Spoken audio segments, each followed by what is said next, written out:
Salam alaikum azulfilaoul, bonsoir. La loi de finances 2022 est porteuse de dangers. Les subventions généralisées dont bénéficient toutes les franges de la population algérienne depuis des décennies pourraient bien faire partie du passé. En effet, au-delà de la dérégulation, elle pose un problème de structuration, surtout que notre administration est à la traîne et fonctionne carrément avec des logiciels de gestion du siècle dernier. Comment recenser les citoyens éligibles sur quels critères, indépendamment de celui lié au revenu? Comment cette aide sera-t-elle attribuée? Quelle est l'institution qui aura la tâche de gérer cette aide et de la distribuer? Avons-nous toutes les données numériques de celles et ceux éligibles à percevoir cette aide? Autant de questions pratiques qui risquent de précipiter le pays vers le chaos. Ce que l'on retiendra de cette loi de finances concernant ce volet précis, c'est l'arrêt déguisé des subventions des produits de première nécessité qui affectera plus les salariés et la classe moyenne qui sont déjà pour les uns dans la pauvreté et pour les autres dans la précarité. L'État s'exonère de ses responsabilités envers les plus faibles d'entre nous. Nous passons d'un État redistributeur à un État où seules les contraintes du marché réel vont être imposées au détriment de la justice sociale sur le plan économique et social. Durant cette semaine, la Cour constitutionnelle vient d'être installée. Elle est claire qu'elle ne sera qu'un instrument de validation répondant ainsi aux ordres et injonctions venues soit de la présidence ou des Tagaras. Comment peut-on être en confiance au vu des pouvoirs exorbitants que détient le président de la République? Il y a parmi les nommés des anciens recyclés du système, une professeure de droit constitutionnel organique et d'autres qui ont été nommés au gré des équilibres du moment. Pas un mot de cette Cour constitutionnelle au sujet de la violation quotidienne des droits de l'homme, pas un mot sur l'hérisée de l'ordonnance, plus comme sous l'appellation 87 bis. Pas même un soupir pour le décret d'application de cette fameuse ordonnance qui acte l'extinction complète de la vie politique et publique. Nous faisons passer d'un état de non-droit à une dictature. Tous les dispositifs sécuritaires juridiques sont mis en place pour assurer la pérennité du système au détriment de l'état de droit et des libertés pour lesquelles des millions d'Algériens sont sortis de vendredi en vendredi, de mardi en mardi et de dimanche en dimanche. La pérennité du peuple algérien est autrement plus importante que la pérennité du système. Arrivera de manière consciente et à l'épreuve des faits le moment historique qui fera renaître le peuple algérien dans son unité retrouvée autour de ses valeurs, et vous serez contraint de partir et de perdre la seule bataille que vous auriez engagée, hélas, contre votre propre peuple.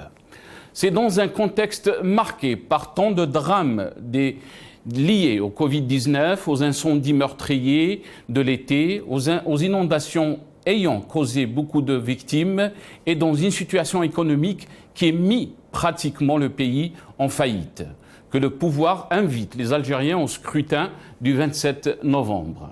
Ces attaques récurrentes contre le peuple et sa conscience, qui a déjà par 3 fois marqué son rejet ferme et massif de tous les scrutins précédents, ne peut souscrire à y participer. La théâtralisation de la campagne électorale en est un exemple factuel où le sordide côtoie l'opportunisme. Des opérations organisées par le pouvoir pour promouvoir avec les moyens de l'État les listes d'indépendants, acte sa fébrilité et son manque de vision pour le pays. Seules les élections lui importent pour finaliser sa feuille de route et boucler le processus de renouvellement des institutions. Le niveau du débat politique de celles et ceux engagés dans cette opération est d'une indigence inqualifiable, bien que le pouvoir ait provoqué quelques féodalités locales qui n'ont plus aucun impact sur la société. Les partis politiques engagés dans la compétition électorale prêchent dans un silence assourdissant et ne mobilisent pas au-delà de leurs militants. Quel que soit le taux de participation, quelle que soit l'issue du scrutin et de l'environnement qui présidera à sa tenue, le pouvoir a déjà perdu sa crédibilité.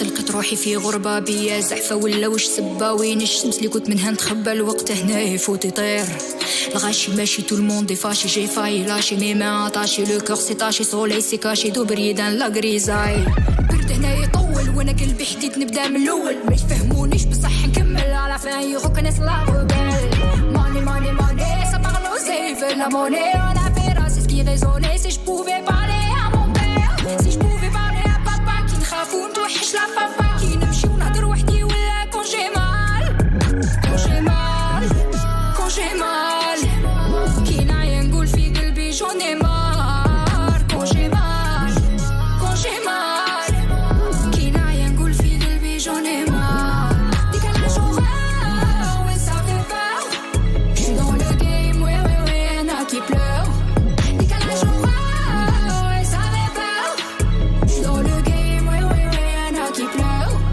je suis dans le game oui oui oui y'en a qui pleurent je suis dans le game oui oui oui y'en a qui pleurent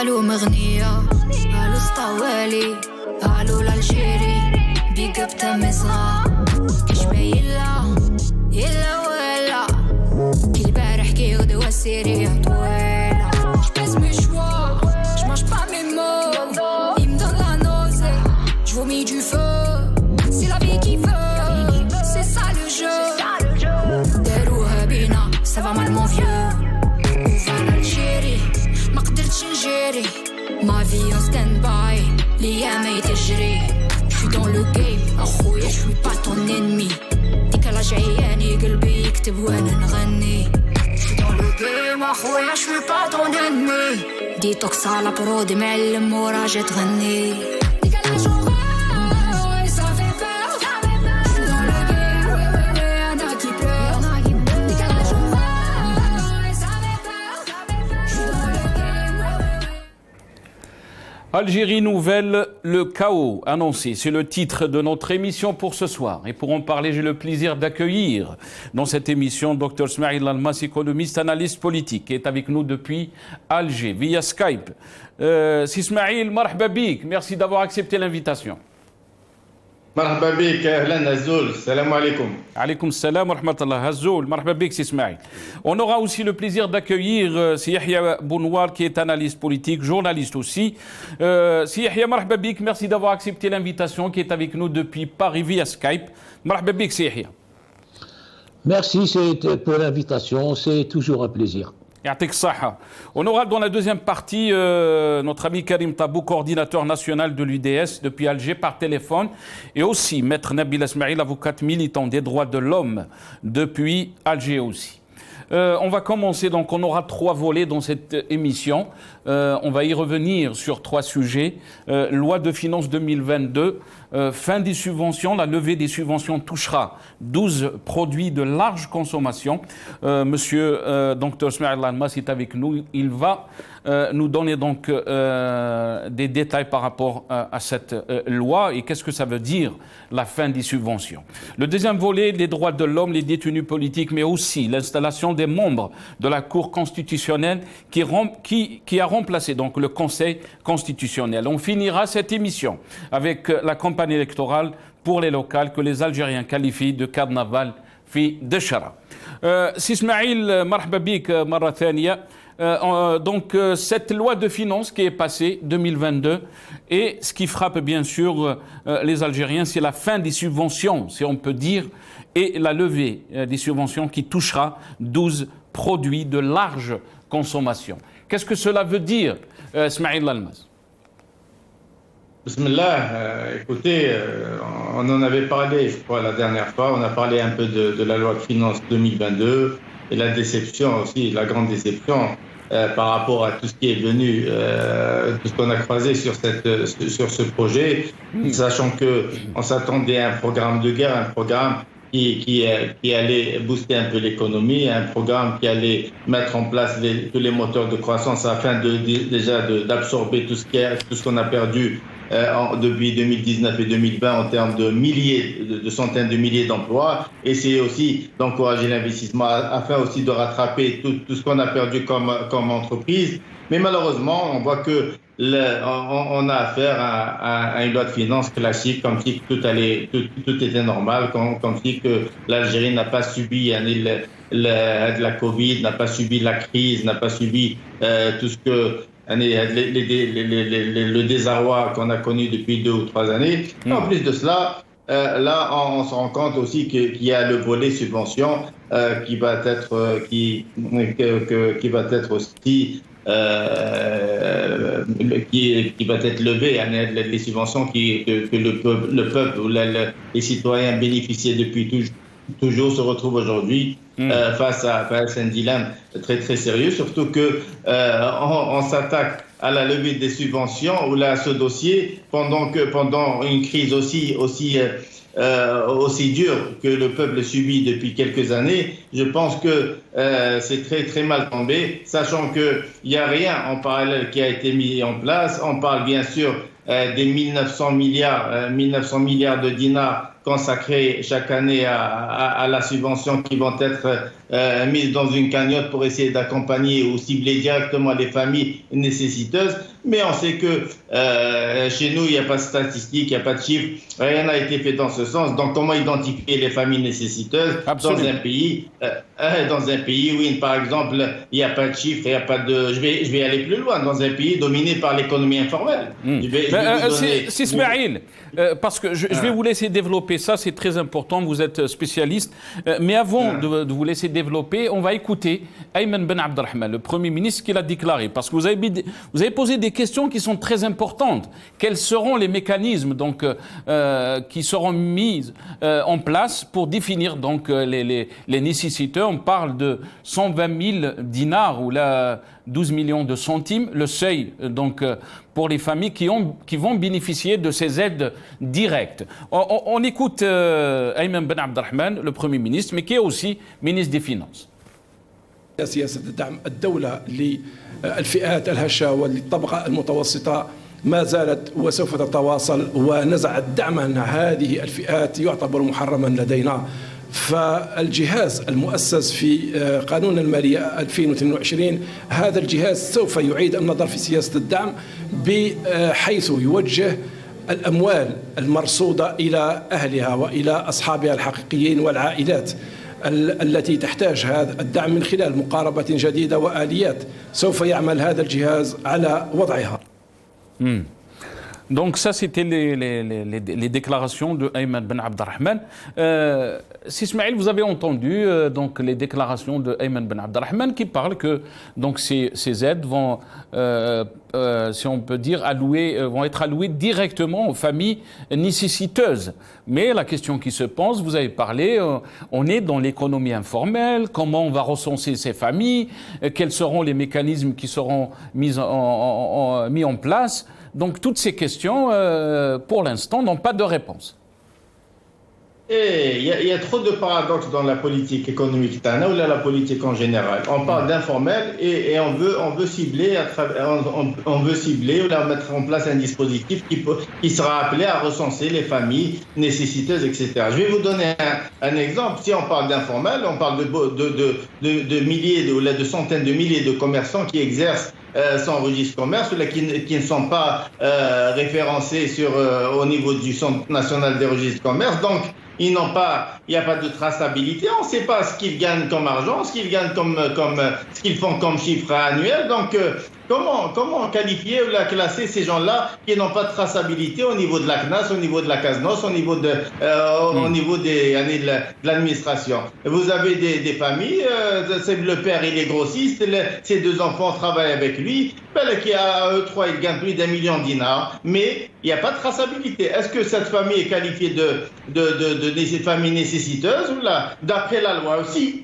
D'après la loi, oui, parce qu'il n'y a pas de traçabilité. C'est une famille qui est censée ne pas percevoir d'argent. Et pourtant, elle gagne beaucoup plus que pas mal de cadres, etc. Donc, c'est du faux, encore une fois. Moi, je pense qu'il y a quelque chose derrière la levée les subventions. J'avais dit que l'Algérie allait taper aux portes du FMI dans quelques temps. Je pense que le pouvoir algérien a compris que se contenter de s'appuyer sur les hydrocarbures et sur les recettes à l'hydrocarbures, c'est une approche très dangereuse et ça ne pouvait pas durer. Et le pouvoir sait bien que la diversification, le fameux feuilleton à la diversification économique reste encore une fois un leurre. Le pouvoir sait que l'investissement ne peut pas se développer dans un climat pareil, d'instabilité politique, etc.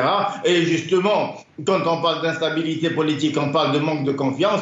Et quand il n'y a pas de confiance, il n'y a pas d'investissement, ni local, ni étranger. Ce qui fait que, face à tout cela, le pouvoir, je pense qu'il va taper aux portes du FMI. Le FMI a ses exigences. Il est en train de se préparer pour dire que l'Algérie est en train d'engager des réformes en matière de levée des subventions, telles que dictées souvent par les institutions internationales monétaires aux demandeurs de prêts et d'aide. ولكن سي اسماعيل, il y a ceux aussi qui argumentent en faveur de ces réformes ou en faveur de la politique du pouvoir, qui disent que ces subventions coûtent 19 milliards de dollars à l'Algérie. Et on ne peut pas continuer donc. Est-ce que vous pensez... Je suis d'accord. Allez-y, je vous donne la parole, c'est Ismaël. Je suis tout à fait d'accord. Moi-même, je suis contre ce genre de subvention. Il n'est pas normal qu'un député ou qu'un riche puisse acheter le lait subventionné au même titre que le nécessiteux, etc. Mais ce qu'il y a, c'est que, à défaut d'un dispositif clair, à défaut de statistiques, à défaut de chiffres, et on ne peut pas justement, on peut pas y aller vers une levée hasardeuse avec les subventions. Et surtout que, regardez dans quelles conditions le gouvernement veut lever les subventions. Ce n'est pas le moment, subhanallah al-azim. Vous avez une crise multidimensionnelle, vous avez une crise politique très grave, vous avez une crise économique, vous avez une crise sanitaire, vous avez une crise sécuritaire, vous avez une crise de confiance, et vous voulez lever les subventions qui toucheraient des millions d'Algériens dans un moment, oui, dans une période très critique. Je pense que il y a quelque chose derrière, c'est pas possible. Ou bien on veut provoquer l'explosion dans ce pays, ou là, il y a quelque chose que je n'arrive pas à comprendre. Donc, je ne suis pas contre la levée des subventions. Mais en parallèle, je dois mettre un dispositif d'aide déjà, il faudrait recenser les familles. Il faudrait mettre en place un dispositif bien clair. Il faudrait mettre en place un dispositif qui pourrait rassurer les familles qui sont déjà dans le désarroi actuellement. Il faudrait relancer l'investissement et il faudrait relancer la croissance, créer de l'emploi, absorber les centaines de milliers d'emplois perdus. À partir de là, on peut mettre en place des dispositifs. Là, on peut parler de levée de subventions de façon progressive. Mais là, je pense qu'on va y aller vers quelque chose de dramatique. Et je dis encore une fois que nous avons toujours eu affaire à des pouvoirs qui sont complètement déconnexés avec la réalité des Algériens, avec le vécu des Algériens. Et du coup, je comprends très bien que pour eux, c'est un détail. La levée de subventions n'est qu'un détail, alors que pour les millions d'Algériens, c'est vital. Absolument. On va y revenir très rapidement. Smaïl Almas, je vais donner la parole à Yahya Bounouar. Yahya Bounouar, est-ce qu'on se dirige vers l'explosion, comment ça a été annoncé, donc ça a été dit par M. Lalmas, et qu'est-ce qui se cache derrière donc cette fin de subvention? On parle de la levée des subventions qui touchera 12 produits de large consommation, le khobz, du pain, de la semoule, de la farine, du lait en sachet, de l'huile de soja, de l'eau potable, de l'essence, donc le diesel, JPL, gaz butane, électricité et gaz de ville. Yani, est-ce qu'on se dirige vers l'appauvrissement de ce peuple? Oui, clairement. Clairement, le régime fait un clin d'œil au FMI et aux institutions monétaires parce qu'il sait qu'il va bientôt aller frapper à leur porte.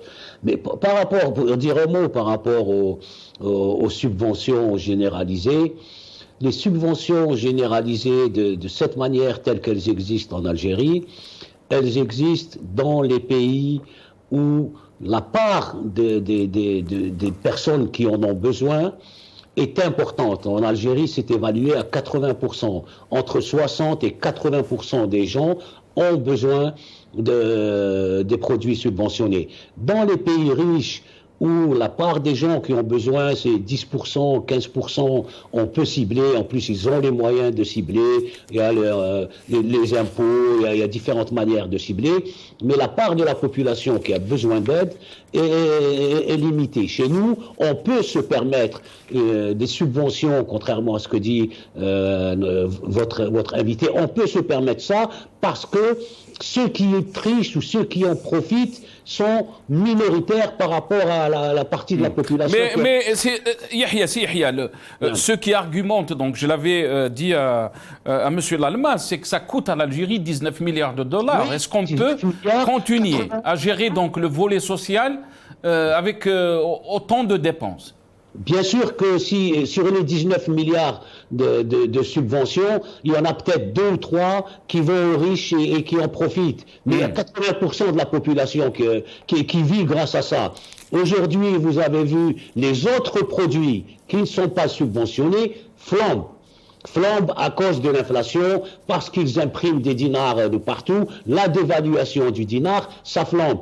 Comment tiennent les gens, les pauvres et les classes moyennes, grâce aux produits de première nécessité qui sont subventionnés? À partir du mois de janvier, il n'y aura plus aucun produit. Bien entendu, on va vers l'explosion, parce qu'on ne peut pas. Si la part de la population nécessiteuse était de 10 ou 15%, on peut toujours trouver une part de solidarité. Mais la part de la population qui a besoin de ça est très importante, et c'est pour ça que ce système existe. Quand on réduira, grâce à la croissance, cette part de la population qui a besoin d'aide, quand on aura mis en place un système de ciblage précis qui ne laisse personne au bord de la route, tout le monde doit être pris en charge, à ce moment-là, on parlera 19 milliards, c'est trop. Non, 19 milliards pour que les Algériens vivent correctement, dignement dans leur pays, ce n'est pas trop. Et ces personnes qui le leur donnent, il est sous terre. C'est leur argent. Et l'argent du pétrole doit aller en priorité aux plus faibles et ceux qui ont besoin de manger, de soigner leurs enfants. Alors, le discours qui dit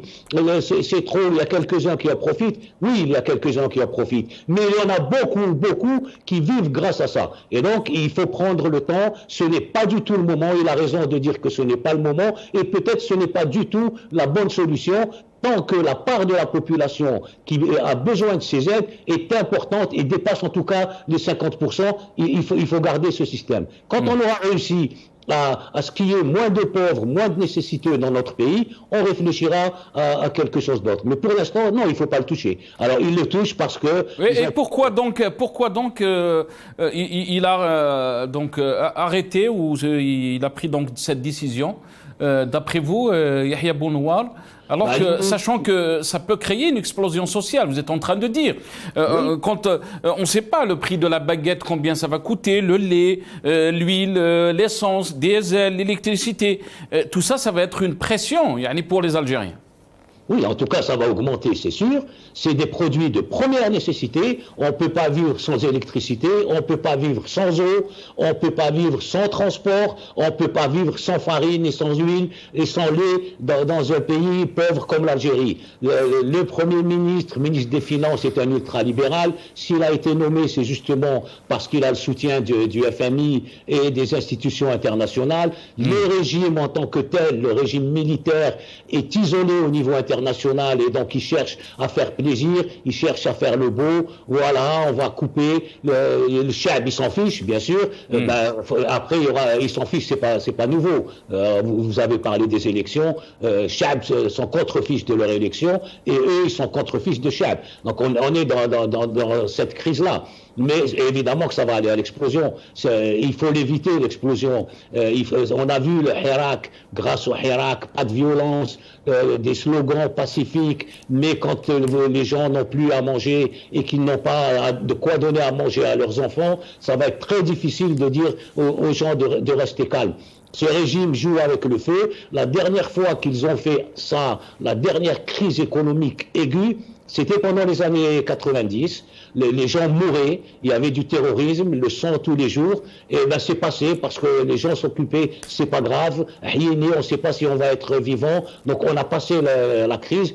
Aujourd'hui, alhamdoulilah, il n'y a pas de terrorisme, tout se passe à peu près tranquillement dans notre pays, même s'ils racontent à longueur de journaux, de journées qu'ils voient du terrorisme partout. Il n'y en a pas, il n'y a pas d'attentat, personne ne meurt, le peuple vit tranquillement et pacifiquement. Évidemment, il vit sous la répression du régime militaire, mais avec cette décision-là qui était prévue depuis plusieurs mois, ils en parlent, là, ils sont en train de provoquer, parce que on n'est plus dans la politique, on est dans la dignité des gens. Et un père de famille qui n'a pas de quoi nourrir ses enfants, c'est très difficile de lui parler d'élection ou de loi ou de quoi que ce soit d'autre. Très bien, on va revenir, Sihia, par rapport donc à cette campagne électorale. Smaïl Almas, on va revenir un peu sur les déclarations du Premier ministre, que j'aimerais avoir donc une explication. Vous êtes économiste, mais avant de vous lire ces déclarations, on va regarder ces images donc du ministre Rezik, ministre du Commerce, où toute une opération si on peut dire, médiatique a été montée pour nous montrer qu'il y a des produits algériens qui sont exportés. Allah يبارك. On regarde. هذه القافلة هي الرد على من كان يعتقد بأنه سوف يبث فينا الرعب والخوف من عدم التصدير. بالتالي أثبتنا اليوم بأننا نحن أهل التحدي والجزائري وأهل النجاعة والرجولة، وبالتالي 11 يوم سوف يقضي هؤلاء الأبطال، هؤلاء الشجعان، هؤلاء الرجال لإيصال هذه القوافل إلى السنغال وإلى موريتانيا، وإن شاء الله ستكون هناك قوافل عن طريق تندوف، وقوافل عن طريق برج باجي مختار، وعن طريق تمراس، وعن طريق كل مدننا، كل موانئنا، كل. Donc on a vu ces images, entendu aussi le ministre du Commerce, Rezik. Dr Smaïl Almas, les déclarations du Premier ministre étaient un peu étonnantes par rapport aux économistes. Et là, j'aimerais bien avoir une explication, si c'est possible, qui déclare bien sûr, pour la première fois dans l'histoire de l'Algérie, la croissance économique a atteint, durant le troisième trimestre de 2021, un taux de plus de 6%. Un niveau jamais atteint, même par les économies avancées. Même les économies avancées n'ont pas atteint ce taux de croissance. Et ce, grâce à la mise en œuvre du programme du président de la République. Comment peut-on lire donc ces déclarations, Monsieur Lalmas, et surtout, est-ce que ce chiffre qui a été avancé de 6% est réel? Je vais revenir aux déclarations du ministre. Moi, là, déjà, quand on écoute un responsable parler de cela, j'avais l'impression qu'il parlait d'un convoi militaire, ou Absolument. C'est une opération commerciale, ça. Il faut remettre les choses à leur place. On parle d'exportation. L'Algérie a toujours exporté, c'est pas nouveau. Qui a dit que l'Algérie n'exportait pas? Non, on a toujours exporté. Ce qu'il y a, c'est qu'on a toujours dit que l'Algérie, pour un pays comme l'Algérie, l'exportation hors hydrocarbures est dérisoire. On ne dépasse pas les 2,5 milliards de chiffres à l'exportation. Pour un pays comme le nôtre, c'est vraiment minime. Bon, aujourd'hui, depuis cette année, on parle de 4 milliards de dollars d'exportation. Ben c'est très peu pour un pays comme l'Algérie, mais c'est intéressant. Ça peut. Maintenant, si on va maintenir des chiffres et on va y aller vers des chiffres encore plus intéressants, Allah ibarak, marhaba. C'est tout ce que demande le peuple, marhaba. Mais ce qu'il y a, c'est qu'on sait comment on est arrivé à ce chiffre.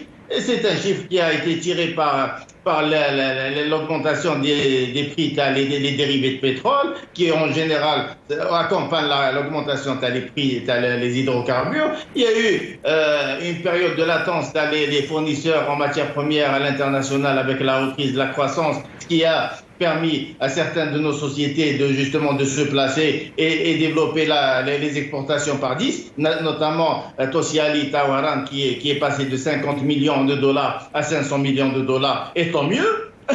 Et voilà, donc maintenant, il faudrait maintenir ces parts de marché et parler de 8 milliards pour l'année prochaine, les 10 milliards pour l'année prochaine, pour l'exercice prochain. Mais alhamdoulilah, tout ce qui est positif est bon, c'est bon à prendre tout cela. Mais quand on parle de business, on parle d'export, on parle de commerce, etc.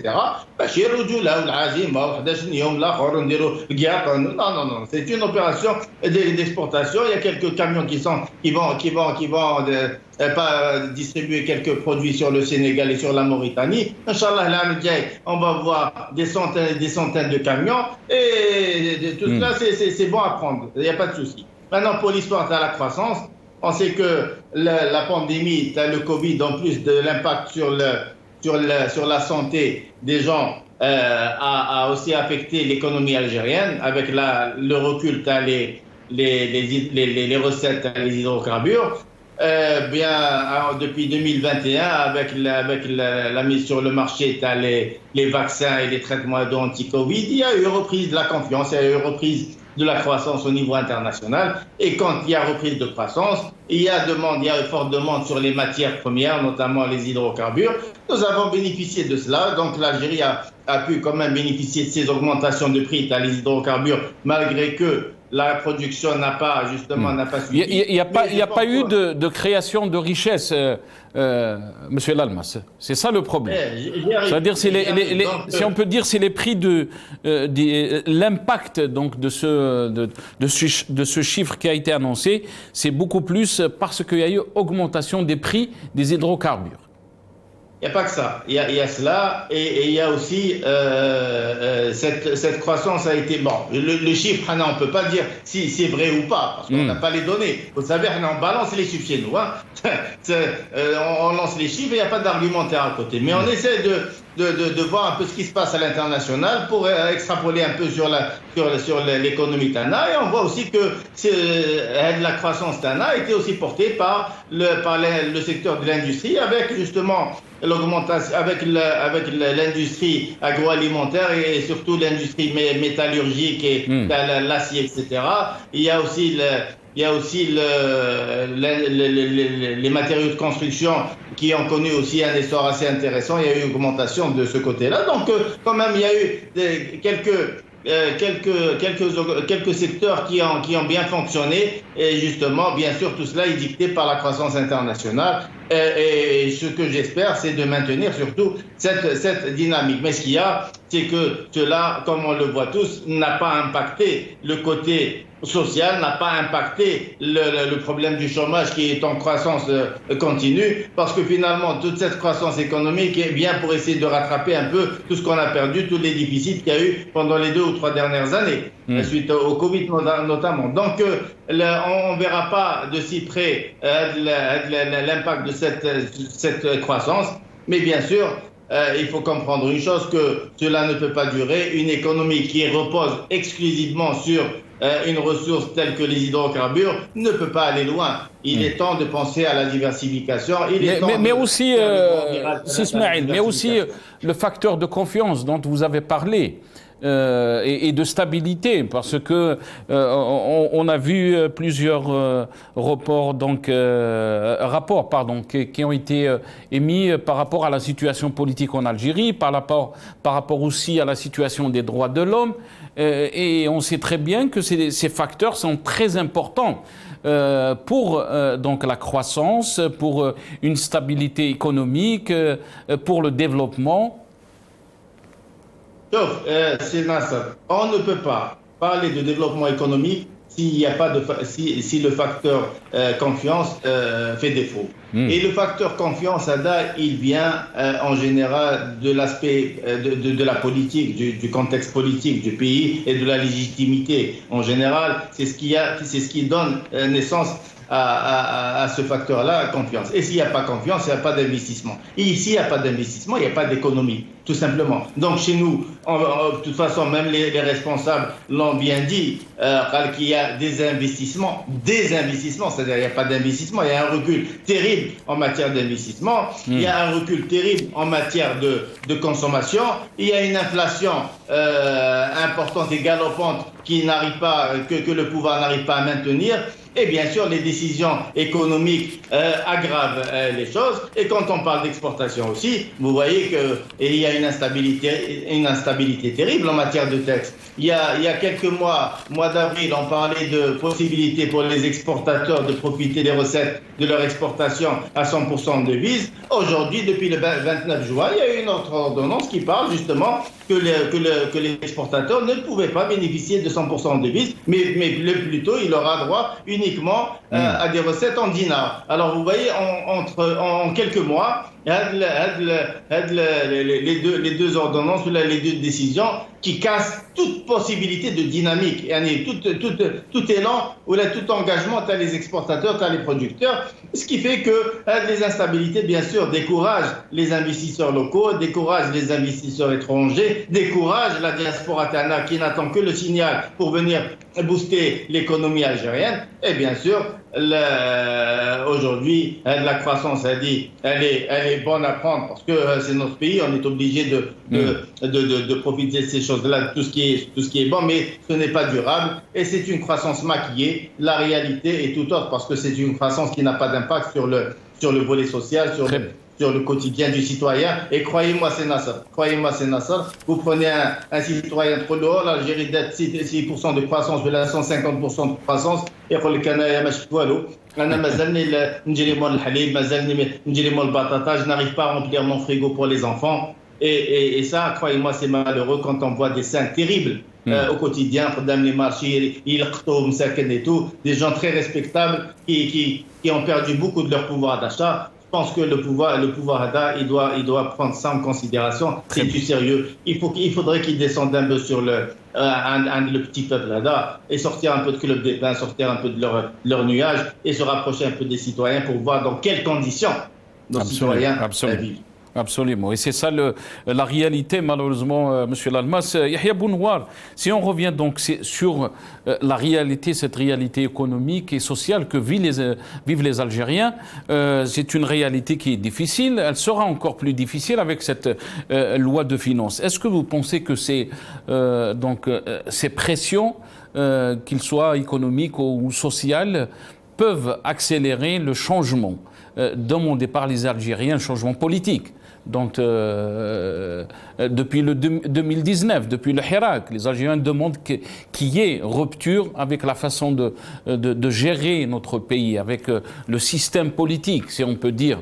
Est-ce que ces problèmes sociaux peuvent accélérer donc ce processus? Ce que demandent les Algériens majoritairement et de manière pacifique depuis février 2019 est clair. Est clair pour tout le monde. Ils l'ont dit, ils l'ont crié vendredi, dimanche et mardi, durant des mois et des mois, aussi bien à l'intérieur qu'à l'extérieur du pays. Donc tout le monde le sait. On a un régime militaire qui refuse, qui ne veut pas, qui s'impose par la force, par la répression, la prison, l'absence de liberté d'expression, etc., etc. C'est un refus total. Aujourd'hui, avec ce genre de décision, déjà que la situation, monsieur Lalmas vient de donner des exemples, elle est terrible. Avec la levée des subventions sur les produits de base, encore une fois, on ne peut pas vivre sans électricité, on ne peut pas vivre sans eau, on ne peut pas vivre sans lait, on ne peut pas vivre sans farine pour nourrir ses enfants.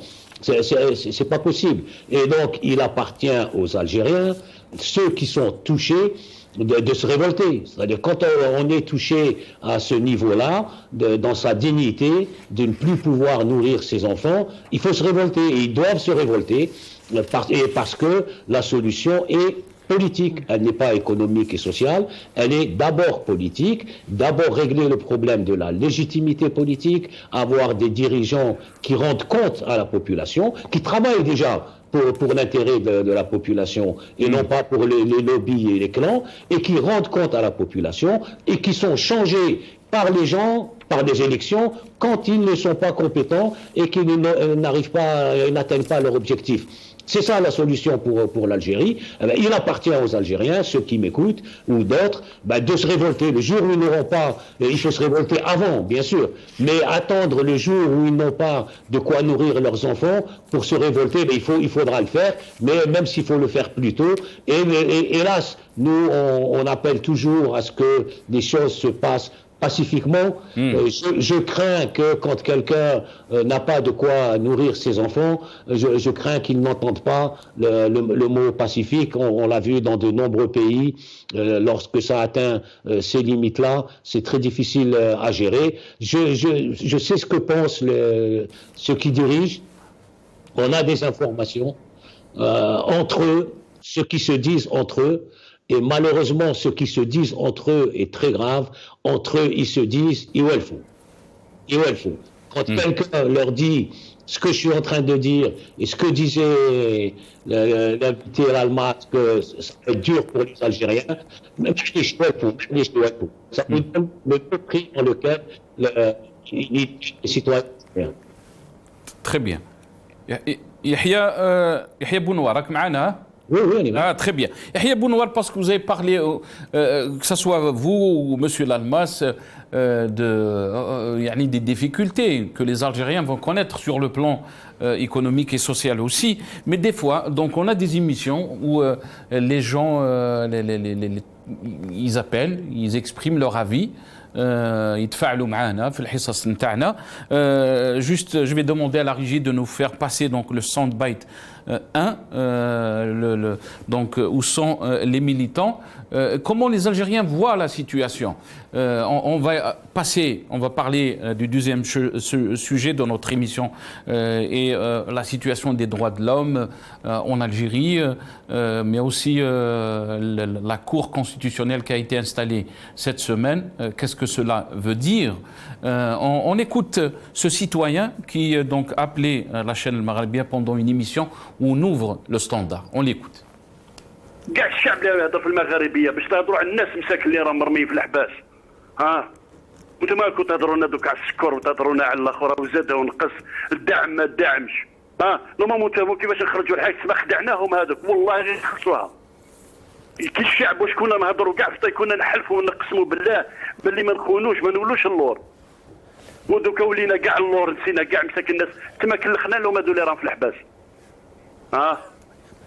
هكذا الناس دير نورمالمون تهضروا على الحق كيفاش نخرجوا خليو يدونا نطلعوا يدو واحد في الفرقو نطلعوا كاع داخل الفرقو خليو يدونا الحباس خليو يدونا نعيشوا في الحباس ومن بعد واش كاين تما كلخنا للشهداء اللي ماتوا جابوا الاستقلال للبلاد هذه ونزيدوا نكلخوا لهذوما اللي الناس راهم في الحباس مساكن مطايشين ما بالك شو صار فيهم كي مساكن رجال الحرار راهم في الحباس وحنا نهضروا على السكر كيفاش نزايد وناقص ومانيش عارف وينقصوا له وما يزيدولوش ومانيش عارف ونهار واش من اللعبه يخرجونا خلاص البطاطا ولاونا للسكر وغدوه ماشي عارف لي من يولوا. Donc, vous avez entendu le citoyen qui a fait un appel du cœur, si on peut dire, et comment il voit la situation aussi. Yahya Bounoua, si vous voulez rebondir très rapidement par rapport à ça, on doit entamer donc ce sujet concernant donc la justice en Algérie, mais aussi l'installation de la Cour constitutionnelle, la situation des droits de l'homme. Vous voulez rebondir très rapidement aussi, Yahya Bounouar, après, si aussi M. Lalmas veut rebondir par rapport à ce qu'il a entendu. Oui, très rapidement, c'est le signe de ce qu'on disait, que la crise en Algérie, elle est multidimensionnelle, elle est d'abord politique, avec la répression et près de 300 maintenant détenus d'opinion, détenus du Hirak, dans les geôles du régime militaire. Et le monsieur a raison, il ne faut pas les abandonner. Et je pense que personne ne les a abandonnés. Et il y a un travail d'information, de communication, de sensibilisation à l'intérieur et à l'extérieur pour les défendre. Mais il y a aussi la réalité économique et sociale, et on doit parler aussi de la souffrance sociale des gens qui ont du mal à joindre, non pas les 2 bouts du mois, mais les 2 semaines.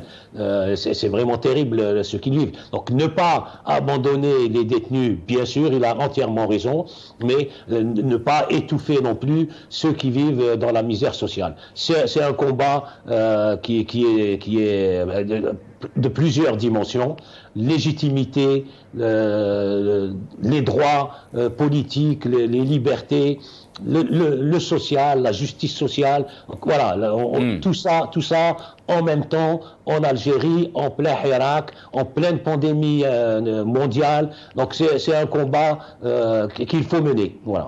Très bien. Monsieur Lalmas. Écoutez, nos amis qui sont en prison, on ne peut pas les oublier parce que leur sort est lié au nôtre. On aurait pu aussi se retrouver en prison. Rien ne dit que demain, je ne serai pas en prison moi aussi. Donc, on est dans une prison à ciel ouvert. Il y en a ceux qui sont peut-être incarcérés dans des endroits bien identifiés, d'autres qui circulent, qui sont en liberté provisoire. Ce qui fait que impossible, al-Hurriya, les Soujana Araï, on ne les oubliera jamais. Et il y a un travail qui se fait au niveau national et même au niveau international. Je crois que même le pouvoir a maintenu nos amis en prison justement pour maintenir le chaos et le désarroi. Mais c'est une réalité. Cela dit, on ne peut pas aussi ne pas parler du volet social. Et souvent, on nous reproche pas le Hirak, c'est politique. On ne doit pas parler de batata et de l'estomac. Et ils se trompent, les gens se trompent. La politique, c'est un tout. C'est l'économie, c'est le côté social, c'est le côté culturel, etc. On ne peut pas dissocier le volet économique de la politique, alors que c'est le cœur de la politique. Et la politique, c'est le côté social. Donc, le Hirak ne peut pas se dissocier des appels hadou ou du volet social et des subventions et du vécu ou du quotidien de l'Algérien ou du citoyen.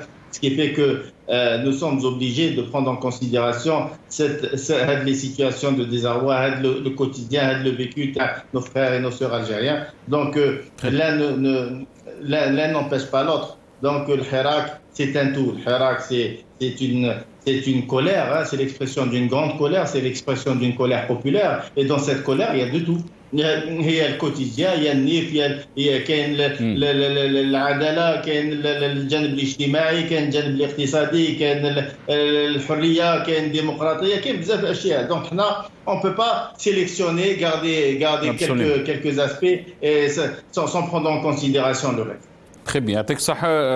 Silalmas, on va donc vous faire écouter, on va vous faire défiler ces images donc, de l'installation de la Cour constitutionnelle qui a donc, si on peut dire, remplacé le Conseil constitutionnel. On regarde ces images. Après, on va essayer avec mes invités de comprendre qu'est-ce que cela veut dire. Qu'est-ce que cela veut dire par rapport à la justice en Algérie. Est-ce qu'on va connaître une justice indépendante? Est-ce que donc, les choses vont changer? On regarde ces images. أقسم بالله العلي العظيم أن أمارس وظائفي بنزاهة وحياد وأحفظ سرية المداولات وأمتنع عن اتخاذ موقف علني في أي قضية تخضع لاختصاص المحكمة الدستورية. السيد الرئيس عمر بالحاج ليتلون اليمين. أقسم بالله العلي العظيم على ذلك والله على ما أقول شهيد.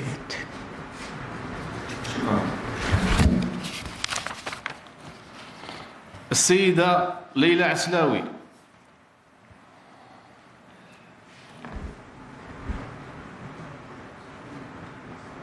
أقسم بالله العلي العظيم على ذلك. أقسم بالله العلي العظيم على ذلك. شكرا. السيد مصباح مناس.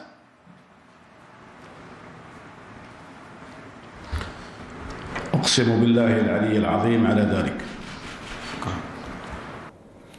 Donc ça, c'était les membres de la Cour constitutionnelle qui ont prêté serment.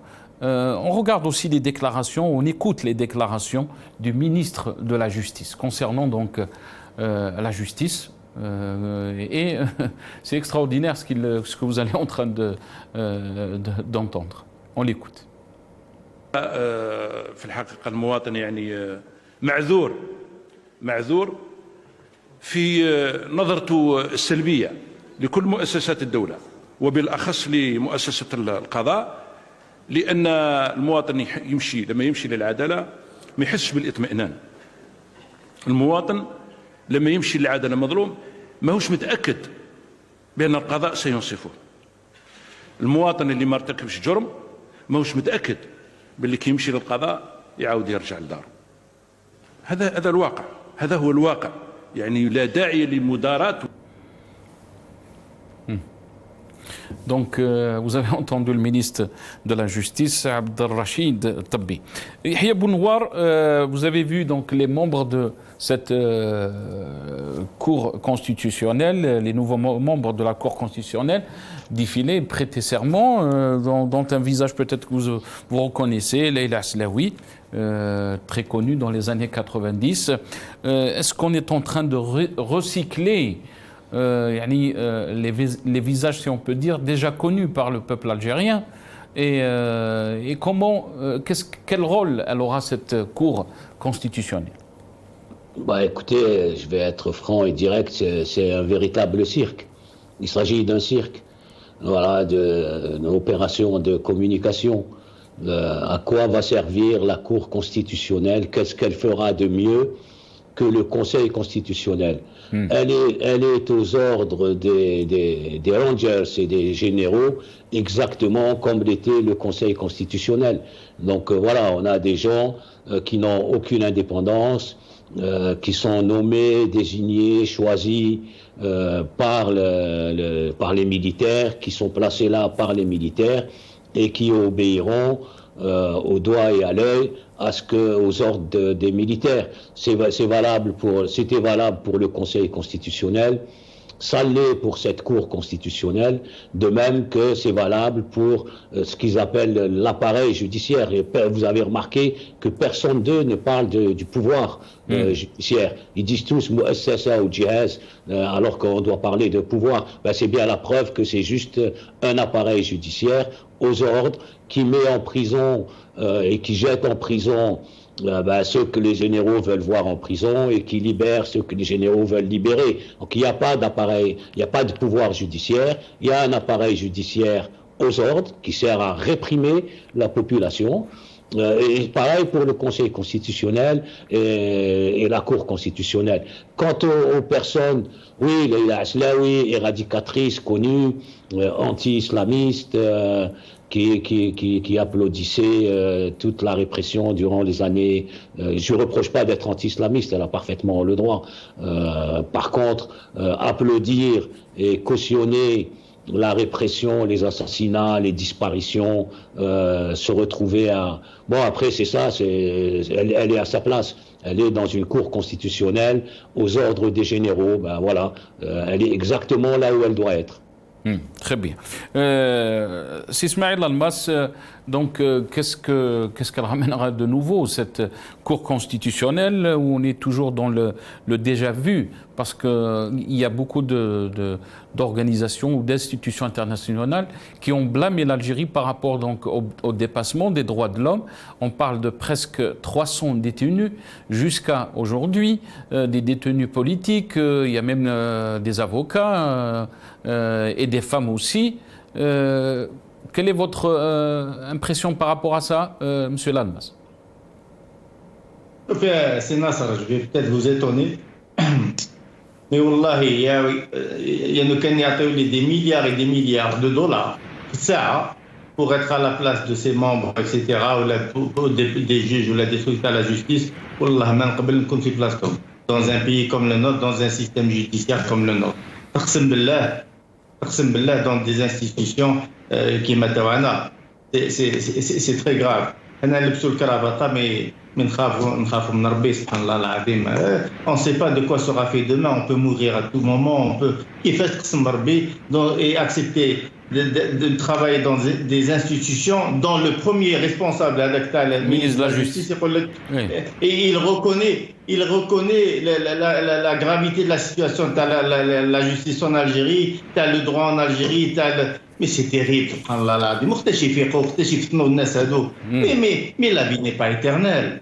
La vie n'est pas éternelle, يا جماعة.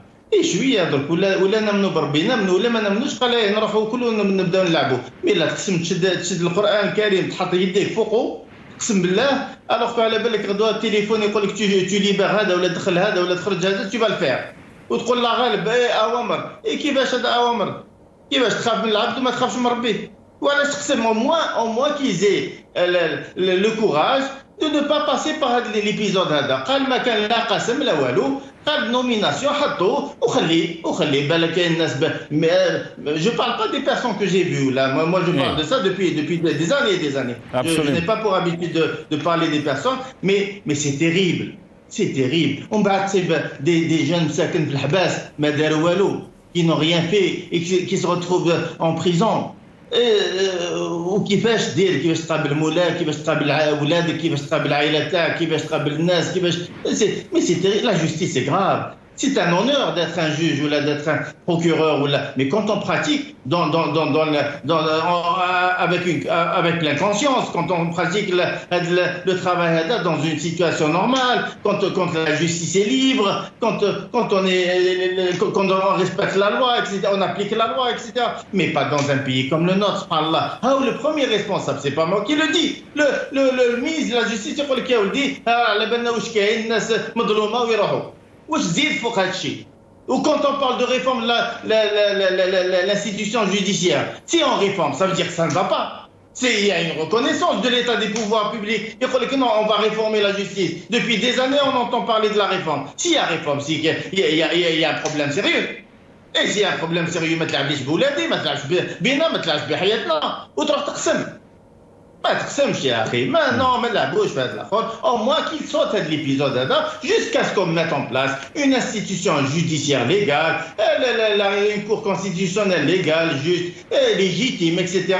تما نقسموا تما نلعبوا دور تاعنا on va mettre en place toutes les étapes nécessaires on va jurer on va tout ce qu'il faut parce qu'on est sûr qu'on va appliquer la loi qu'on sera juste qu'il n'y aura pas de pression sur nous qu'il n'y aura pas d'interférence qu'il n'y aura pas et que le téléphone merde, etc. Là, oui, mais dans les conditions actuelles, moi, ça me dépasse. Ça me dépasse. Parce que là, c'est grave ce qu'ils ont fait, c'est grave ce qu'ils vont faire. Très bien. Ma'alish, on va vous faire encore plaisir, Sismaïl. On va vous faire passer encore une fois les déclarations du ministre de la Justice, mais cette fois-ci, parce que Maître Nabila Ismail, qui est avec nous, j'aimerais qu'elle va écouter ce qu'a déclaré le ministre de la Justice. Maître Nabila Ismail, avocate militante des droits de l'homme, qui est avec nous depuis Alger. Marhaba bik, Maître. Merci d'avoir accepté l'invitation. Bonsoir, Khouya Nasser, marhaba bikoum, et je passe un grand bonjour à mon frère, mon aîné Ismaël Almas. C'est toujours un plaisir de le revoir et d'intervenir dans la même émission que lui. Merci à vous, Maître Yahya Bounoual, qui est avec nous aussi dans cette émission. On écoute... Oui, à tous vos invités. Merci Nabil. Moula Chizaf علينا سيحي يقول لك وانا نسيتوني. On va écouter le ministre de la Justice et j'aimerais avoir votre réaction, Maître. في الحقيقة المواطن يعني معذور في نظرته السلبية لكل مؤسسات الدولة وبالأخص لمؤسسة القضاء لأن المواطن لما يمشي للعدالة ما يحسش بالاطمئنان. المواطن لما يمشي للعدالة مظلوم ماهوش متأكد بأن القضاء سينصفه. المواطن اللي ما ارتكبش جرم ماهوش متأكد باللي كي يمشي للقضاء يعاود يرجع لداره. هذا الواقع، هذا هو الواقع. يعني لا داعي Maître Nabil Esmaïl, c'est extraordinaire quand même, les déclarations du ministre de la Justice. Yani le garde des Sceaux, le premier responsable de ce secteur, qui déclare de telles déclarations. Quelle est votre donc réaction par rapport à ça? Mais aussi, on a parlé, on aurait aimé vous avoir plus tôt dans cette émission, on a parlé aussi de l'installation de la Cour constitutionnelle. À vous la parole, maître. Écoutez, en voyant le ministre de la Justice, garde des Sceaux, faire un constat et dire une vérité aussi amère, tout en étant à la tête de ce secteur, je pense qu'on ne lui demande pas de faire un constat. Lui, il occupe un poste parce qu'il a été désigné. On ne lui demande pas de faire un constat qui est partagé par tout le monde. On lui demande d'apporter des solutions. Mais ça ne dépend même pas de lui. Parce que le problème dans ce pays, ce n'est pas un problème de personne, c'est un problème de refus de sacraliser la séparation des pouvoirs. Le pouvoir judiciaire n'en est pas un.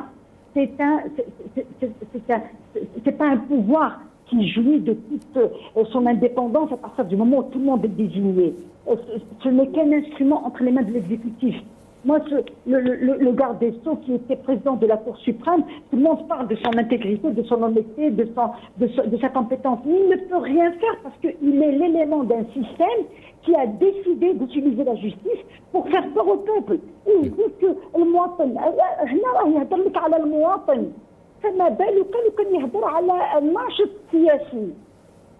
هذا لا يهضر لك على المواطن اللي عنده une affaire de divorce, عنده une affaire de partage, عنده une affaire administrative, عنده نصر على بالك باللي. Est-ce que vous savez que les tribunaux administratifs qui sont installés maintenant depuis près de 10 ans, est-ce que vous savez qu'ils n'ont jamais rendu une décision qui condamne l'État? Ils n'ont jamais rendu une décision qui condamne une direction de wilaya ou qui condamne le wali, sauf en matière d'indemnisation. Il y a expropriation, tu indemnises. D'ailleurs, moi-même, j'ai toujours dit que c'est le tribunal de l'administration. Ce n'est pas le tribunal administratif. Donc maintenant, vous avez un ministre qui vient de succéder à quelqu'un qui a tout fait pour détruire la justice en Algérie, qui n'était déjà pas dans ses meilleures formes. Il vient, il vous dit, المواطن البسيط، أنا ما نقولش المواطن البسيط، أنا نقول الجزائري بحذافيره، toutes les couches de la société, sauf ceux qui ont les moyens d'accéder à la justice autrement. Il y a un phénomène, il y a un danger sur la stabilité de l'État quand il n'y a pas de justice. Quand le citoyen sent qu'il n'y a pas de justice, il va en justice de moins en moins, il préfère régler ses problèmes autrement, et il évite maintenant d'aller en justice. الدول العظيمة تبنى على استقلالية القضاء، على عدالة مستقلة. Or, tout le monde sait. Il a dit plus que ça quand il a fait sa rencontre avec l'Union des barreaux algériens. Il a dit beaucoup plus que ça. Il a eu un communiqué où il avoue qu'il y a un recours excessif à la détention préventive. Oui, صحيح يجب الحد من الوضع في الحبس المؤقت. C'est du délire. C'est pour ça que je vous dis qu'il s'agit d'un système. Parce que là, en public, ils vous disent quelque chose. Mais en réalité, la réalité est tout autre chose. Absolument, absolument. Vous me montrez les images de ceux qui ont prêté serment في المحكمة الدستورية. حتى يدوا على المصحف. ولا على بالي واش كان يحلف في مخه. D'autant plus qu'il n'a même pas répété le texte du serment. Le texte du serment a été lu par le président de la Cour suprême, mais eux, ils sont venus, ils ont dit « أقسم على ذلك تقسم على ماذا؟ تقسم بولائك لهذاك اللي عينك تقسم بولائك لهذه السلطة اللي راهي تستعملك وتستعمل اسمك وتجيبك وتقول بلي كاين المحكمة الدستورية. Je le défie.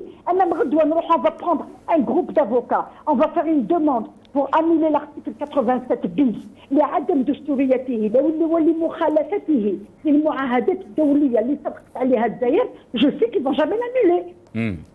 المحكمة الدستورية كيف vous savez les institutions ne sont qu'une façade.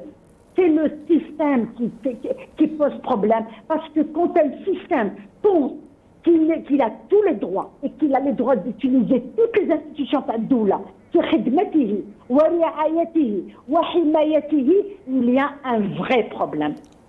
Qu'il y a lieu de dire, c'est qu'aujourd'hui, il est devenu très dangereux d'aller dans la cadence de l'utilisation de la justice pour réprimer le citoyen. Vous avez parlé, Maître Nabil Esmaïl, de système mais aussi de pratique. Là, le Conseil d'État ordonne le renvoi de l'affaire en référé, donc le bras de fer entre l'UCP et le ministère de l'Intérieur. Le parti de Zoubida Assoul, qui est Maître Zoubida Assoul, mais aussi chef de parti de l'UCP, qui risque d'être dissous, comme a été dissoute l'association Raj. On est en train de voir des pratiques qui sont contraires aux déclarations ou même aux principes des droits de l'homme, de la justice. Il y a des organisations internationales qui blâment aussi l'Algérie par rapport à ces pratiques. Mais vous avez devant vous un système qui ne coûte personne.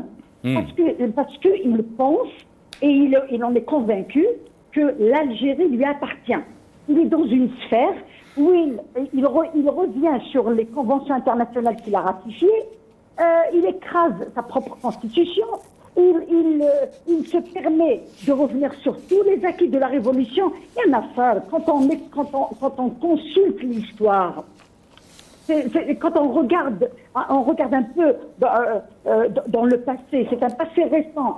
Tout ce qu'on a arraché, on l'a arraché au prix du sang des Algériens. Même les jeunes en 88, en 2001, on a vécu une décennie noire. Jusqu'à quand ils vont continuer à ignorer la volonté du peuple? Les instances internationales. Quand ils lâchent un allié, il se trouve un autre allié parce qu'ils sont là à se plier en quatre pourvu qu'ils aient des alliés à l'extérieur qui vont les pousser, qui vont les maintenir au pouvoir. Mais dans tout ça, on ne peut plus parler de légitimité, on ne peut plus parler de loi, on ne peut plus parler de conventions internationales, de normes internationales dans le respect des droits et des libertés. Vous allez me dire qu'un parti comme l'UCP, qui a présenté toutes les preuves juridiques, judiciaires, ils ont tenu leur congrès dans les délais. Parce qu'on oublie ça, je vais te dissoudre parce que tu n'as pas respecté les délais, alors qu'il y avait la pandémie qui est considérée comme étant une force majeure. Donc quand il y a une force majeure, on peut pas demander aux gens de respecter des délais ou d'être dans la légalité absolue. La force majeure, c'était Alors, l'UCP va sûrement subir le même sort qu'a subi Raj. Raj, parce qu'on me dit خرج من الإطار تاعو، واش من الإطار؟ أعطيني avertissement. Pourquoi aller jusqu'à la dissolution? Si je n'ai pas respecté un cahier des charges ou là j'ai pas respecté un règlement intérieur, il faut m'interpeller par un avertissement. Restez avec nous, Maître Nabil Esmaïl. Je vais revenir à vous. On a été rejoint par Monsieur Karim Tabou, coordinateur national de l'UDS, qui est avec nous depuis Alger. Karim Tabou, bonsoir. Merci d'avoir accepté l'invitation. Marhaba bik, c'est Karim. Karim Tabou.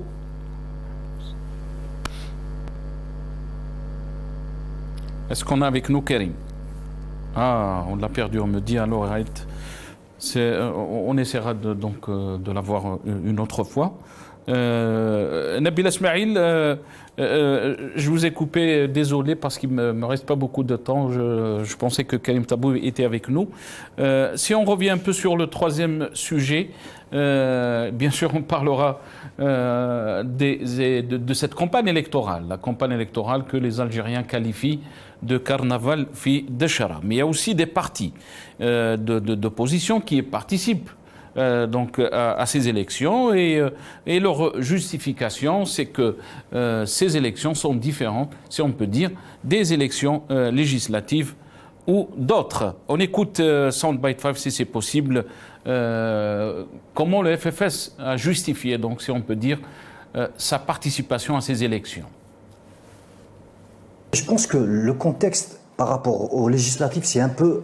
Parce qu'aujourd'hui, le maire et les élus locaux sont proches du citoyen. Donc le citoyen, il va sentir que s'il participe, il va apporter quelque chose à sa commune. Je ne parle pas d'un autre côté, on doit participer. Au local, ce que je pense, c'est deux choses différentes par rapport aux législatives. Le député est très très loin du citoyen. C'est vrai, même s'il réclame par rapport à ses problèmes aujourd'hui, mais un maire qui est censé faire son travail, ou un élu, un vice-président à l'APC, il est vraiment en contact direct avec le citoyen. C'est ça c'est ça la différence entre les locales et les législatives. Alors, le FFS... Maître Nabil Esmaïl, la différence entre les locales et les législatives, l'élu est plus proche des citoyens. Comme ça a été dit donc, dans cette vidéo, est-ce que vous pensez que ces élections concernent les Algériens? Pas du tout. Pas du tout, dans la mesure où le peuple est déçu par les mandats passés, parce que une fois qu'on part avec toutes les volontés du monde à essayer de servir cette population, moi-même j'ai fait 2 mandats. Nous avons fait des campagnes de proximité où on n'a pas promis, mais on a dit qu'on va essayer d'apporter un temps soit peu, d'apporter un peu moins de misère pour la population, de l'aider, de l'accompagner.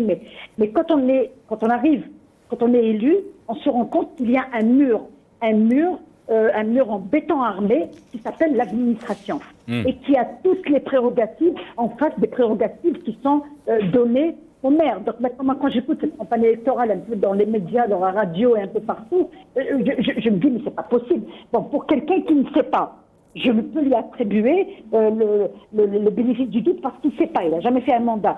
Et pour quelqu'un qui a fait 3-4 mandats et qui ose revenir alors que son bilan est nul, parce qu'il craint le wali ou parce qu'il craint le chef d'aéra ou parce qu'il a il a des accointances ou il a des intérêts personnels à régler, celui-là il ne va jamais se disputer avec ce chef de daïra ou avec cette administration pour essayer d'être aux côtés du peuple. Moi je connais des maires du FFS qui se sont retrouvés devant des juges parce qu'ils ont tenu tête à l'administration. Ils ont tenu tête, ils ont défendu leur population, ils ont accompagné leur population. Mais combien sont-ils? Ils sont très très minoritaires par rapport à beaucoup de formations politiques. Et une fois arrivés élus, ils oublient par où ils sont passés, ils oublient tout ce qu'ils ont promis, ils oublient cette proximité. Ils ne revoient plus, moi, c'est ce qu'ils me disent. Ils me disent, votez à l'heure, on va te la et ils vous disent parce qu'il nous faut quelqu'un qui va me signer le permis de construction et il va intervenir et tout. Mais le maire, avec les prérogatives qu'il y a dans le code communal,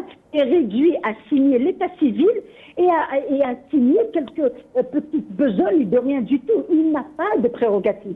C'est pour ça que Hosseini Ahmed Rabbi Yarhamou s'est toujours battu et a toujours mis dans les revendications du FFS. Mais comment expliquer, Maître Nabil Esmaïl, je m'excuse, je vais vous poser cette question un peu qui n'est pas facile parce que vous faites partie aussi du FFS. On a vu dans les fiches de publicité donc l'image d'Aït Ahmed, Rabbi Yarhamou. Moi, j'ai déjà dit sur vos ondes et je le répète aujourd'hui. Moi, je considère que l'utilisation du portrait de Hosseini Ahmed va à l'encontre de son testament qui est collé sur sa tombe. Il avait mis un testament pour dire continuez mon chemin, mais n'utilisez pas mon image. Donc, c'est un peu, ça va à l'encontre parce que, bon, sans le testament de Hosseini Ahmed, il a sa famille qui vont réclamer ou qui vont réagir. Moi, j'ai pas le droit de parler en leur nom. Mais ça veut dire qu'il n'y a pas de programme. Je suis du FFS. Jusqu'à preuve du contraire, moi, comme beaucoup d'autres, font partie de ceux qui sont contre cette participation.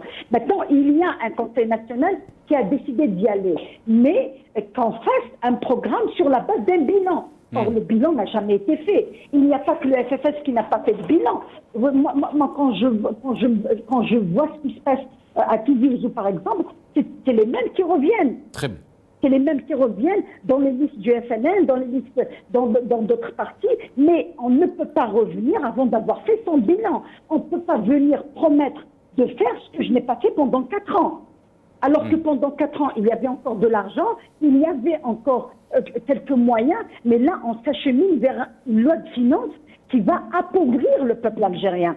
Donc, qu'est-ce que je vais faire en devenant élu dans le cadre d'une loi qui n'est pas du côté de l'élu et qui le met sous la coupe de l'administration. Donc, c'est ça, toute la problématique est là. On ne peut pas parler d'élection quand nous connaissons les prérogatives d'un maire et quand nous connaissons les prérogatives d'une assemblée. Merci, Maître Nabil Esmaili, Yatek Saha. Il ne me reste pas beaucoup de temps. J'aimerais donner la parole à Yahya Bounouar et je vais donner le mot de la fin à Dr Smaïl Almas. Yahya Bounouar, ces élections, c'est encore une fois les Algériens appellent, si on peut dire, à boycotter ces élections parce qu'ils ne sont pas concernés. On ne voit pas un engouement après la deuxième semaine de cette campagne électorale. Beaucoup de réactions sur les réseaux sociaux qualifiant cette campagne électorale de carnaval fi Dchara. C'est déjà vu, si on peut dire. Et on a vu quelques déclarations qui nous font dire que est-ce que c'est ça le niveau du champ politique en Algérie? Yahya Bounouar. Ont massivement boycotté cette élection comme ils ont boycotté les 3 précédentes, la législative, le référendum sur le changement constitutionnel et la présidentielle. Vous voyez les législatives, le parti qui a 100 députés et qui a obtenu 200 000 voix pour 100 députés, c'est-à-dire sur 400, donc avec 50 000 voix, il a 100 députés avec 50 000 voix. Donc il représente rien du tout. C'est pareil pour les locales. Nabil Esmaïl l'a dit, les élus, aussi bien à l'APC qu'aux APOE, n'ont aucune prérogative. C'est l'État central, c'est le chef de Daïra, les Wali. Donc l'argument du monsieur du FFS que vous avez montré, qui disait c'est pas la même chose que les législatives, on est plus proche des citoyens. Oui, évidemment, on est plus proche des citoyens puisqu'on est dans la même commune, mais on peut rien faire pour eux. Donc il n'y a pas de pouvoir. Le maire n'a pas de pouvoir. Aucun pouvoir, si ce n'est, je crois, de réparer les trottoirs ou quelque chose comme ça. Et encore, je suis pas sûr. Et donc, ça ne sert absolument à rien. Il recycle du personnel. C'est dommage pour le FFS. Aux législatives, la direction voulait aller aux législatives. C'est la base militante qui les a empêchés. Bon, là, ils ont réussi à aller aux élections locales. Il y a une connivence avec le régime. J'aimerais aussi dire un mot sur ce que disait Nabil Esmaïl, qui insistait sur c'est le système. C'est pas les institutions prises séparément. C'est un système. Oui, elle a raison, et ce système, il a un nom, il s'appelle le régime militaire. Voilà, il faut donner un nom. Je sais qu'à l'intérieur, c'est très difficile. Ils vivent tous sous la pression, sous les menaces. Smaïl Almas l'a dit, à tout moment, les gens peuvent se retrouver en prison. Donc nous, à l'extérieur, on a la liberté de parole. Le problème en Algérie s'appelle le régime militaire, et ce, depuis avant même l'indépendance. L'Algérie subit un régime militaire, et il faudra en finir avec ce régime militaire, parce que tant que on subit ce régime militaire, il n'y a hélas aucun avenir pour l'Algérie. Merci. Les militaires, nulle part, n'ont construit de pays. Ils ont construit la répression, les prisons, et ils ont mené des pays au chaos. Voilà. Merci à vous, Yahya Bounouar. Ismaël, le mot de la fin pour le régime, donc ces élections, c'est l'acheminement, si on peut dire, de ce qu'ils appellent, eux, cette Algérie nouvelle. Mais pour les Algériens, c'est la continuité du même système. Donc, ils y voient, donc, ils sont en train de voir ce niveau, surtout quand on écoute les déclarations de certains chefs de parti, qu'ils qualifient leur discours de carnaval fi Dchara. Vous savez, je crois que la dernière ou l'avant-dernière émission que j'avais faite avec vous, c'est Nassar, j'avais appelé et interpellé les responsables de ce pays de consacrer quelques minutes de leur temps et aller écouter les déclarations des candidats et présidents de parti, les chefs de parti, et nous dire est-ce qu'avec de ce niveau-là, on pourrait éventuellement construire une nouvelle Algérie. Donc c'est dramatique ce qu'on entend, ce qu'on passe comme niveau. Et là aussi, je dis que la problématique en Algérie n'est pas un problème d'élection. Là, d'ailleurs, si on parle, on a fait 3 élections, on a sur la 4e élection. Est-ce que les 3 élections ont apporté quelque chose de nouveau? Donc, il n'y a rien de changé. Mais le problème, il est beaucoup plus profond. Le problème, c'est un problème de légitimité, c'est un problème de transparence des élections, c'est un problème de climat politique. Alors, vous m'appelez on nous appelle pour aller aux élections. Pendant ce temps-là, nos amis et nos frères sont en prison. Tout le monde, l'incarcération est là, la bastonnade est là, etc. Comment voulez-vous aller vers des élections dans un climat politique pareil? Donc, il faudrait être réaliste.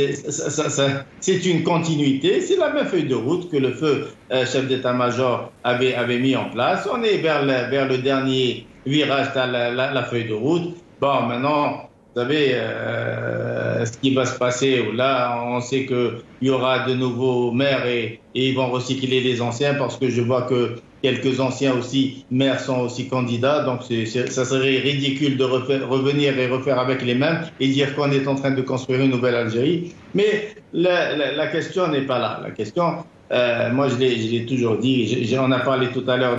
Ismaël, est-ce qu'on peut finir avec si on peut dire,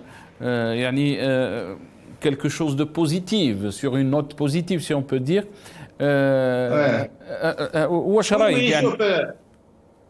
C'est Nasser. La note positive, elle est simple. Moi-même, j'ai toujours appelé à ce qu'on se mette autour d'une table et négocier et discuter pour essayer de faire en sorte de construire cette Algérie tous ensemble. Il faudrait penser un peu à l'avenir de ce pays, à l'avenir de ces Algériens. On n'est pas là pour dénigrer tout ce qui vient du pouvoir, ou là pour casser tout ce qui vient du pouvoir, ou là quand c'est positif, c'est positif. Mais là, souvent on me dit tiens, c'est l'Allemagne, ça a une haja positive. Et après les haja positive, t'as la calère. Moi, pour le moment, je vois rien de bon. La situation économique, sociale, politique, etc. est catastrophique. Mais cela dit, on lance encore un appel à ce pouvoir pour essayer de penser autrement, de réfléchir autrement et de penser autrement. Là, il est question d'une Algérie, de notre Algérie. Tout le monde est concerné par le quotidien et par l'avenir de ce pays. On peut tous travailler ensemble. Et pour sauver ce qui reste à sauver, pour construire une Algérie moderne digne de ce nom. يعطيك الصحة سي اسماعيل، بارك الله فيك. اسماعيل الألماسي, économiste, analyste politique, qui était avec nous depuis Alger. Merci à vous. Merci à Yahya Bounouar, analyste politique, qui était avec nous depuis Paris. Merci à Maître Nabila Ismail aussi, elle était avec nous depuis Alger. Avocate et militant des droits de l'homme. On s'excuse, on n'a pas pu avoir donc Karim Tabou, qui était prévu à participer dans cette émission. Merci à vous d'avoir suivi cette émission. Bravo à la khair.